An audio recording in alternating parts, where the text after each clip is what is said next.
दोस्तों नमस्कार, मैं बंसी आपका अपने YouTube चैनल में हार्दिक स्वागत करता हूं।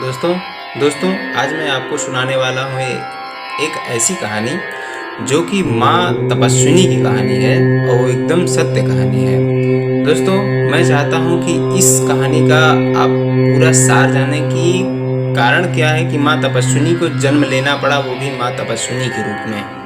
दोस्तों अगर आपने हमारा YouTube चैनल लाइक और सब्सक्राइब नहीं किया हो तो प्लीज़ कर दीजिए। दोस्तों चलते हैं सत्य घटना की तरफ। कहते हैं कि एक राजा थे जो वो कुंभ स्नान करने के लिए आए। आप जानते हैं 12 साल में एक बार ही कुंभ स्नान आता है, जिसे हम महाकुंभ कहते हैं। उसमें एक राजा आए स्नान करने के लिए। वो अपने पूरे परिवार के साथ है और उनके मंत्रीगण भी थे, जहाँ पे उनके सैनिक भी उपस्थित थे वहाँ पे। तो आप जानते हैं कोई भी राजा आएगा तो अपना वो दरबार जैसा बना के ही रखेगा।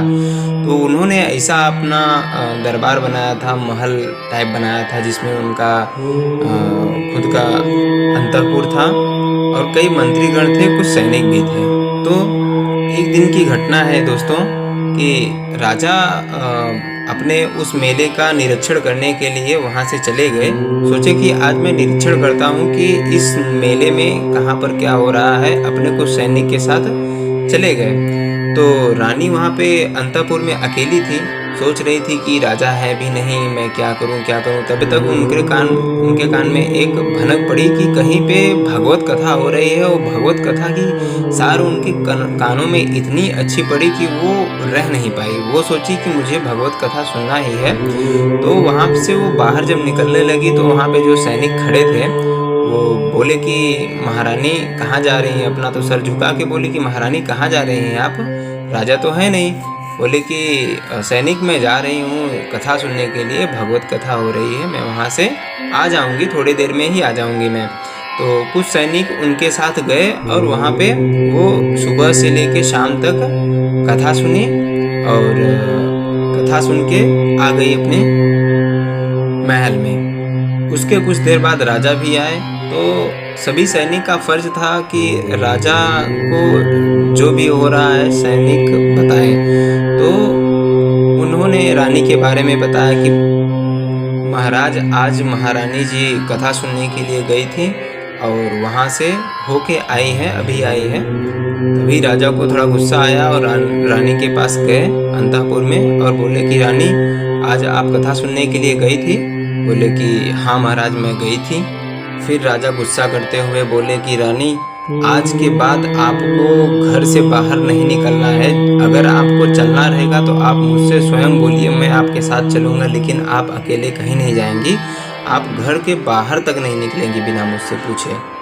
तो रानी को बहुत दुख हुआ। सोची कि मैं कैसी रानी हूँ जो अपने मन का एक भी काम नहीं कर सकती।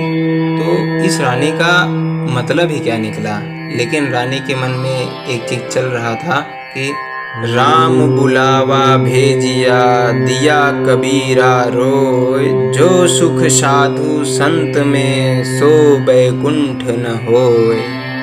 यही सोचना था। फिर रात हो गई, फिर रात को सब सोए। फिर सुबह हुआ तो राजा फिर निकल गए अकेले। तो रानी सोची कि अभी तो मैं फिर अकेली हूँ। फिर से उनके कान में वो भगवत गीता का सार पढ़ने लगा। उनसे फिर से रहा नहीं गया। बोली कि राजा फिर से मुझे कुछ बोलेंगे, गाली देंगे, मैं सह लूँगी, लेकिन मैं जाऊँगी ज़रूर। तो उन्होंने जब जाने लगी तो फिर वहाँ के जो सैनिक थे कि महारानी कहाँ जा रही हैं, बोली कि मैं जा रही हूँ फिर से वहीं पे। और राजा आए तो बोल देना, नहीं आए तो फिर आके मैं वो बोलते हूँ। तो उनके साथ 2-4 सैनिक थे, वो निकल गए रानी के साथ। तो वहाँ पे जो भी भक्ति भाव का भजन हुआ उन्होंने सुना, श्रवण पान किया और फिर वहाँ पे उनसे रहा नहीं गया। तो वहाँ पे उन्होंने इतनी भक्ति विभोर हो गई कि वहाँ पर वो नाचने लगी। जब नाचने लगी तो जब फिर आई अपने घर पे तो सैनिक जो थे वो राजा से बोले कि राजा वहाँ पे रानी गई थी आज भी और आज वो नाच भी रही थी। इतना सुनते ही राजा आग बबूला हो गए और बोले कि अभी मैं जाके खबर लेता हूँ। जैसे ही रानी के पास गए अंतःपुर में तो रानी से पूछे कि रानी आज आप गई थी। बोली हाँ महाराज आज मैं गई थी और बोले कि आज वहाँ पे आपने नाचा भी? बोले हाँ महाराज मैंने नाचा भी। उसी समय राजा ने एक जड़ दिया और बोले कि आज के बाद तुम कहीं नहीं जाओगे, आज के बाद तुम यहीं रहोगे।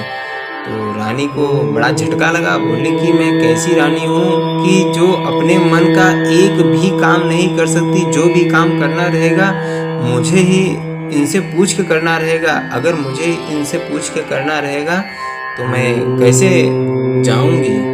ये बात जो है रानी के दिल में बहुत ही मलाल कर गया और उनको लगा कि अगर मैं इस तन से भगवान का भजन नहीं कर सकती तो मुझे ये तन रख के कोई मतलब नहीं है, मैं ये तन रखना नहीं पसंद करती। तो जैसे ही रात हुआ सब खाना पीना खा के सो गए। रानी खाना नहीं खाई थी क्योंकि उनके मन में काफ़ी दुख था। राजा खा पी के सो गए तो उनको तो नींद आ गई पर रानी को नींद नहीं आई। तो रानी सोच रही थी कि मैं क्या करूं क्या करूं। तो उनको एकाएक ध्यान आ गया कि अगर मैं इस तन से भगवान का नाम नहीं ले पा रही हूँ तो इसे रखने से कोई मतलब नहीं है। तो वो रात को उठी और गंगा के तट पे गई और आधी गंगे में खड़ी होके बोली कि हे माँ गंगा, अगर मैं इस तन से भगवान का भाव भजन नहीं कर पा रही हूँ तो इस तन को रखने से कोई मतलब नहीं है। अगर मुझे इस तन से किसी वैष्णव का सेवा नहीं कर पा रही हूँ तो मुझे ये जिंदगी नहीं चाहिए। और हे प्रभु, अगर मुझे अगला जीवन मिले तो किसी महाराजा के घर में नहीं, रानी बन के नहीं रहना चाहती। मुझे एक किसी भी गरीब घर में जन्म दे देना, भले ही वो नीच कुल का हो, लेकिन मुझे महारानी मत बनाना। इतना कहते ही महारानी ने गंगा में डुबकी लगा लिया। और सुबह हुआ तो राजा देखे कि महारानी कहाँ गई, महारानी कहाँ गई। तो बहुत खुजवाए लेकिन महारानी मिली नहीं। तो उन्होंने ढूंढवा के परेशान हो गए। तो फिर क्या किए कि गंगा में जाल डलवाया। बोले कि गंगा में जाल डालो, फिर वहाँ पे देखो। जब उन्होंने जाल डाला तो शाम तक रानी की लाश तो मिल गई, लेकिन रानी का लाश था लेकिन रानी नहीं थी, जिंदा नहीं थी। तो फिर तब वही जो महारानी थी वो आके एक नीच कुल में जन्म ली जिनका नाम सबरी पड़ा।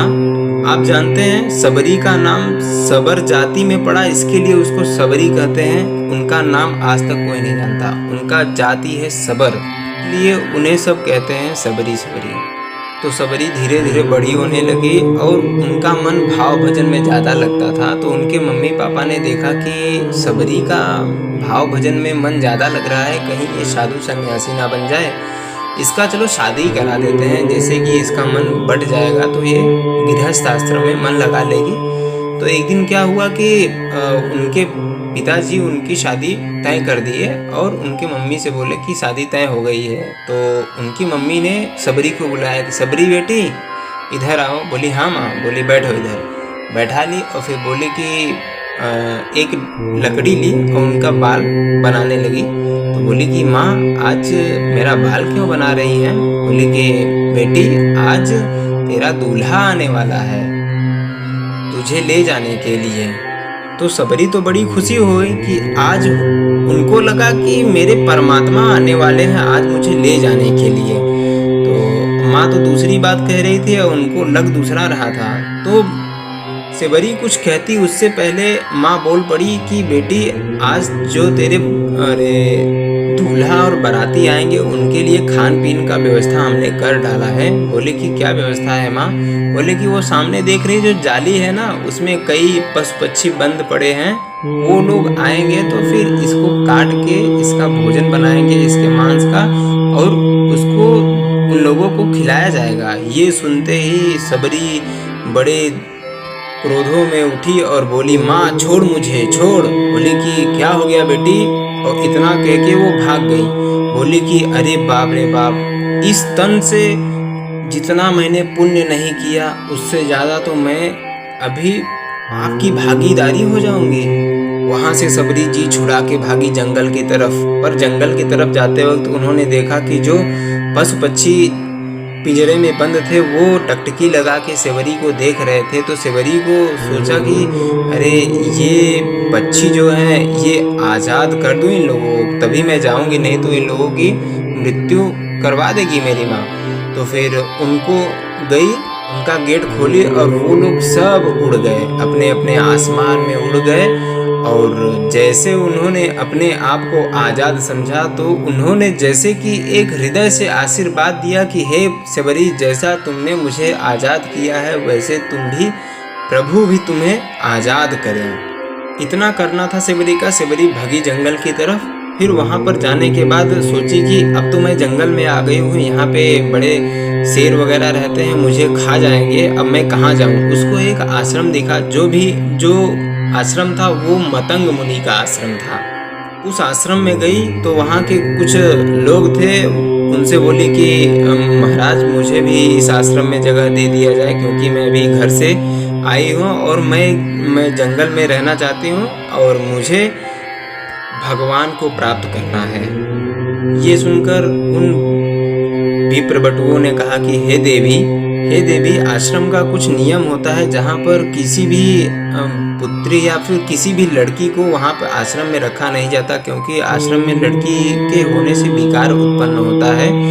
तो शबरी ने सोचा कि अब मैं कहाँ जाऊँ, मैं तो जंगल में रहूँगी तो मुझे खूंखार शेर वगैरह खा जाएंगे, फिर मैं क्या करूं, कहाँ जाऊं, घर पे जाऊंगी तो मम्मी मेरी शादी करा देंगी।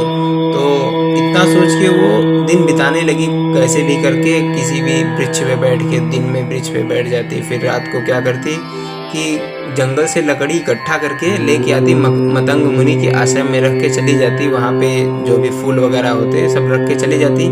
तो सुबह होता तो देखते कि अरे ये कौन कर दिया, ये लकड़ी कौन ला के रखा, फूल कौन ला के रखा। ऐसे कई दिनों तक चला। तो गुरु ने पूछा कि या ये सब तुम लोग करते हो? बोले कि नहीं गुरुजी, मैं नहीं करता। तो ये सोचे कि यार करता कौन है ये। तो एक दिन क्या हुआ कि शबरी पकड़ा गई। बोली कि तुम ही करती हो ये, मैं सुबह में तुम्हारा खबर पहुंचाता हूँ गुरुदेव तक। तो सुबह हुआ तो उन लोगों ने शबरी को पकड़ के लेके गए मुनि के पास। तो बोले कि महाराज यही वो कन्या है जो कि रोज रात को लकड़ी और पुष्प लेके आके रख देती है आश्रम में और सुबह में दिखाई नहीं देती। तो बोले कि पुत्री ऊपर सर करो। तो जैसे ही सर ऊपर की वैसे ही देखी कि मुनि महाराज सामने खड़े हैं और वो उनको देख के झरझर करके रोने लगी। बोली महाराज मुझे अपने आश्रम में एक जगह दे दो, मैं सिर्फ आपकी सेवा करती रहूंगी और कुछ नहीं। इतना सुनते ही मुनि महाराज ने बोले कि पुत्री तुम आज से हमारी ही आश्रम में रहोगी। इतना सुनते ही भक्त पार्षदों ने बोला कि महाराज अगर ये कन्या यहाँ पर रहेगी तो इतना सुनते ही भक्त पार्षदों ने बोला कि महाराज अगर ये यहाँ पर रहेगी तो क्या किसी के मन में विकार उत्पन्न नहीं होगा? तो ये सुनकर मुनि ने जवाब दिया कि किसी भी आश्रम में कोई कन्या तो नहीं रह सकती, लेकिन किसी भी पिता का एक पुत्री जरूर रह सकती है। तो पुत्री आज से मैं तुम्हें अपने पुत्री रूप में स्वीकार करता हूँ और कोई कुछ भी क्या कहे, मेरा नाम है मतंग। जब कोई हाथी अपने मदमस्त चाल में चलती जाती है तो चाहे हाथी के आगे कोई हथौड़ी पीटे और या पीछे से कोई कुत्ता भूके, उसे कोई फर्क नहीं पड़ता, क्योंकि उसे भी मतंग कहते हैं और मेरा नाम भी मतंग है। मुझे कोई क्या कहता है उससे फर्क नहीं पड़ता। पुत्री तुम आज के बाद यहीं रहोगी और कोई काम मत करना। तो वो है तुम्हारी कुटिया, जाओ उसमें तुम सिर्फ राम का भजन करना, राम कीर्तन करना और वहीं पे रहना। किसी से कोई काम मत करवाना और न करना। तुम्हें आज के बाद कोई काम करने की ज़रूरत नहीं है। इतना सुनते ही माँ शबरी को इतनी खुशी हुई कि चलो भगवान का भजन करने के लिए एक आसरा तो मिल गया।